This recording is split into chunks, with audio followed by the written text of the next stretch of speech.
Oh my gosh, I'm so frustrated. I just filmed this whole video and then my phone wants me to do this like install update thing.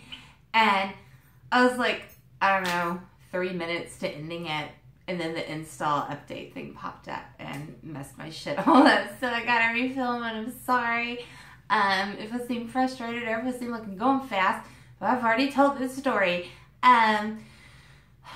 You guys, it has been a hell of a week. And I missed y'all so much. I'd rather have been doing anything than what I've been dealing with the past week. So Friday, we took Abigail to have her tonsils out. And that went really well. The surgeon came out and said she did great and it was uneventful. So we came home. She was in a lot of pain. I mean, it hurts. They're ripping your tonsils out, and she had the tubes put in her ears. But, you know, we were doing really well, I thought. Wednesday, she didn't want to eat, like, at all. She was just like, Mama, I can't eat. My throat hurts too bad. And so finally around 7:30 in the evening, unfortunately, my mistake, you know, I told her, I said, Abby, please try to eat something. And I guess, you know, we know our bodies and we should, you know, have faith that in our kids that they know their bodies too. She took one little bite of some lettuce and then said, Mommy, I can't, it hurts too bad. I'm going to go lay down. And then about 10 minutes later, I was sitting on the couch and she comes up behind me and says, Mom, there's blood. And she was really calm, so I was trying to stay calm, and I turned around and looked at her, and I'm sure the look of terror just swept across my face. You know, she had blood just trickling down her chin, and I've got a very weak stomach, and I get lightheaded really easy, so I could already feel myself getting a little woozy there. And I yelled for David, you know, you've got to take her to the ER. We were here alone. Christina was already gone. And so we're rushing around getting things, her, just whatever, her robe because it's cold in the ER, and a bag and a rag for her to, like, you know, catch the blood or whatever. It wasn't very scary at this point so far. It was still panicking, but trying not to panic in front of her. So they get in the car, and then I called my mom right away, and she came over to sit with the girls, and then my stepdad came over to drive me to the hospital. I stayed on the phone with David on speakerphone. Like, as soon as I got off the phone with my mom, I went ahead and called him, and I was on speakerphone the whole time. And I was panicking, and he told me, he said, babe, I don't want you to panic. I want you to calm down because she's stopped bleeding. And this will be a story time for another time, but I had my tonsils taken out when I was younger and went through this same event, but nowhere near the scale that Abigail experienced this. So right away when he told me that she had stopped bleeding, my heart sunk and dropped to the floor because I knew that there was a blood clot forming in the back of her throat. And I told him, you need to drive faster, and if she feels like she can't breathe, then she needs to cough. So a few seconds went by, and I hear Abby cough, and then I hear David say, oh my God, and she had went ahead and coughed up the first blood clot, and it exploded all over the back seat, and then she began to vomit blood in her lap. She was soaked with blood so much that it was dripping, and it had dripped all down the side of the car door, both on the inside of the door rail and then the outside, like when you open it, it's like on both parts there, or it was. David's already cleaned it up.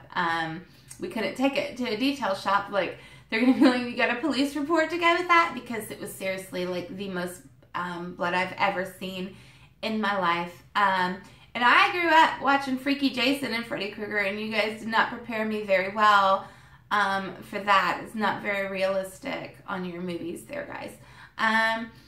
So she lost a massive amount of blood and was coming in and out of consciousness on the way to the ER.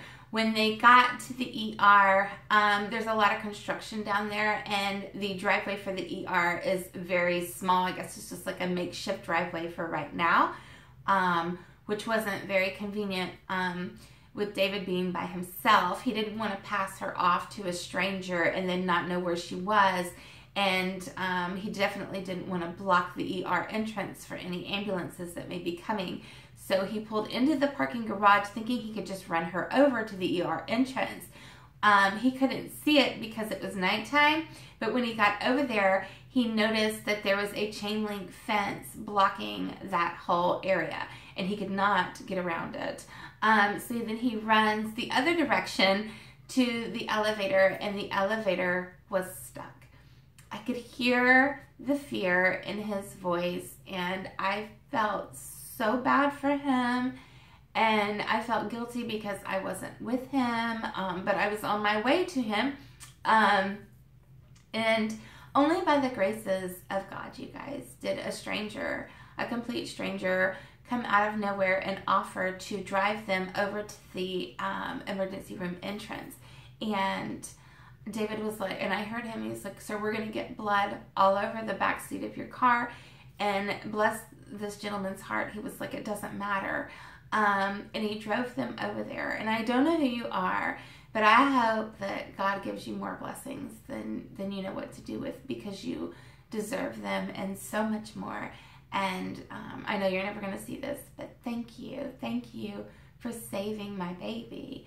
When they got her into the emergency room, they took her immediately back to triage, and then she went straight up for emergency surgery. She had to be recauterized in the back of her throat, and then they prepared us for a blood transfusion, but she ended up not needing the blood transfusion. I was so relieved at that, because there's risks involved with that, as there is with anything else, and I just hated seeing her go through that. So we spent the night in the hospital, and then the next morning they were like, "Well, before we can discharge, you have to be able to do X, Y, and Z." And I'm just like, well, I was secretly hoping she wouldn't be able to do any of those things, because I was not ready to be at home with her by myself. I just was still very much in shock and very terrified of the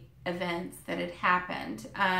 They had removed a second blood clot from the back of her throat during surgery, and we really think that she may have some kind of bleeding disorder, and we're going to have some tests done for that, because while it is normal to experience the bleeding after surgery, experiencing the bleeding in the amount that she did is absolutely not normal, and it was the craziest shit that I've ever seen, and I didn't even get to see all of it go down, okay? I only saw the after, because by the time I got to the hospital, bless David's heart, he already had most of the blood cleaned up off of her, and they had her changed into a hospital gown. He just didn't want me to see that. But then when it was time to go home and we had to get back in the car, that's when it really hit home for me, just seeing all of that and not really knowing where to put her, because there was blood everywhere and we hadn't had time to clean anything up. So I was just really freaked out and scared, and I didn't want to bring her home right away, but they did end up discharging her, and we went for a little walk, and then she was able to go to the bathroom. They had to measure her pee in a little measuring cup that went inside the toilet, and there was a magic show.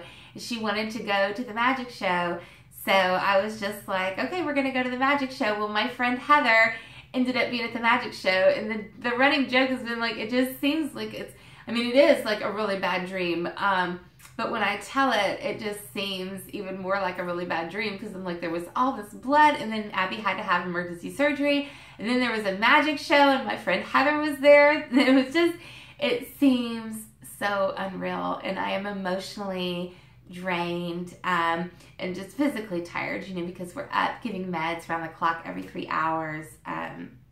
Just bless her heart. And for all of you that took the time to message me, to text me, A is Abigail okay. It means the world to me that you guys were concerned, and I really, really appreciate that. So let's just get into, I've got mail and I'm super excited.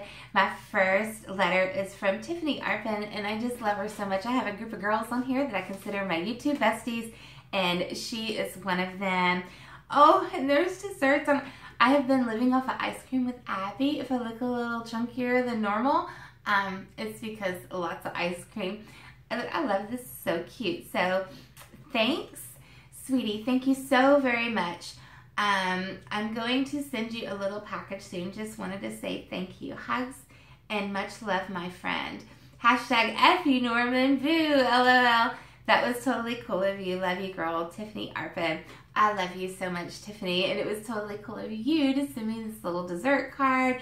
And you don't have to send me anything else. This card is more than enough. And I have been just in such a funk this past week.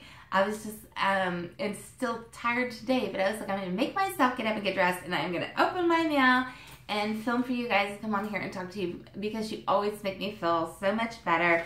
The next one is from DWW25921. He is absolutely awesome, and he takes you on some cool road trips on his channel, and he does shout outs, mail calls, and all kinds of things like that, and just a sweetheart. And he told me he was going to send me some random stuff, so I am excited to see what it is. And I got to open Tiffany's letter in the last mail call, but it had cut me off right before I got to this one, so I have not seen it. I don't know what's coming, but oh, this is awesome. So this is like a patch, and it looks like a military patch or something like that. And so that's really cool, because that must have been something personal to him, and for him to part with that, to send that to me, I'm going to keep this near and dear to my heart. I've got a curio cabinet that I keep stuff like that in, and that is just really, really sweet. And so this, oh my gosh, you guys, can I spend it at Tiffany's? He sent me foreign currency. I'm totally just kidding about spending it at Tiffany's. This is so awesome. And it's beautiful, you guys. I have some coins that are like from different places, and I have like a $2 bill and like those gold coins that you can use that we give you back and change at the toll booth. But I don't have anything like this, and it is absolutely gorgeous. Oh, this is so good. Because in my curio cabinet, I have some like, and I know this is going to sound weird, but I bought them off of eBay, and it was just an old box of random, like historical letters, like old letters. Like this one lady was writing about how they got an ice box for the first time, and another guy was writing his wife while he was off to war. And I love, I'm nosy, or I wouldn't watch all y'all's videos, and I love anything old, and I sat down and read all of those letters, and the penmanship is absolutely gorgeous. I'll have to do like a whole video on those, like a throwaway back Thursday or something like that. But this is just, oh my God, thank you so much. This is just, I have no words for how cool this is. Just look at the detail on that. It's absolutely gorgeous.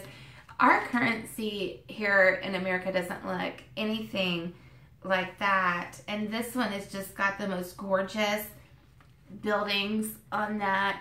The architecture in the other countries just is absolutely gorgeous. We don't have anything here that looks like that. And this looks very old and delicate.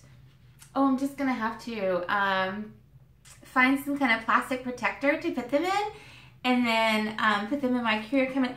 Oh my, thank you so much for that. That's freaking awesome. And I'm totally not going to go spend it at Tiffany's. That was a joke. But I thank you so much. And I am sorry that it took me a minute to get to my mail call. I just really wanted to give you guys all the attention and love that you deserve. And I was not able to do that this past week. But this just made my day. And now I've got something to do, because I can go in there and figure out where that money can go in my curio cabinet. And I'm thinking I'm going to stick it next to my older letters. I think it'll look really, really good there. But I've missed you guys so much. And that was just, it was absolutely crazy with Abigail. And again, thank you so much for everyone who took the time to write and send love and well wishes and just everything else. She is my youngest, and this was like horrifying to see her go through that. I don't ever want to see anybody go through that. And when she looks at me and says, "Why did this happen to me, Mama?"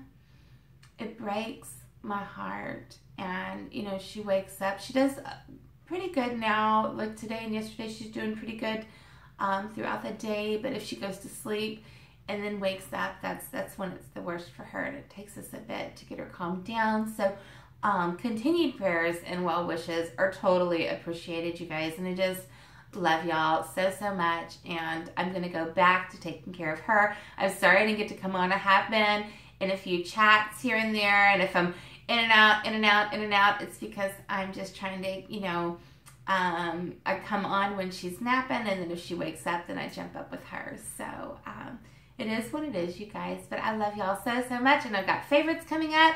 I got some other story times to tell, and I did buy a bunch of random shit, and I don't know if I'm going to throw them in favorites, or maybe I'll do a haul or something like that. I kind of just sat around all weekend shopping on my phone. I tried to shop last week, and I couldn't do it, but this weekend was a little better. And you know that if I can't shop, there is seriously something wrong with me, because shopping's how I do. That's how I get through things. And like, if I'm sad, I shop. If I'm mad, I shop, and I couldn't do any of that. But Saturday, I think I started with, I went on Etsy and bought some pictures for the bathroom here. I'm going to take this Eiffel Tower down, and I don't know, it's like white and pink flowers and some gold foil or something. And I thought I could do the gold foil myself. And I was looking at videos on YouTube, and they use this thing called a die cut machine. And I would spend all that money on that machine and not know how to work it, and my stuff would end up like crap, and I'd end up buying it anyway. So not going to try to do any more DIYs, just but I'm a really good buyer, so I did do that, and that made me feel a little bit better for a second. I don't know if you know about shopping addictions, but it's just like any addiction. It's just a quick fix, and then you're searching for your next quick fix or whatever. But I love you guys so much, and thank you so much for my mail. I'm going to link you guys' channel down below in the description box, and I love you all so much. I think I said that like 10 times already, so I'm out.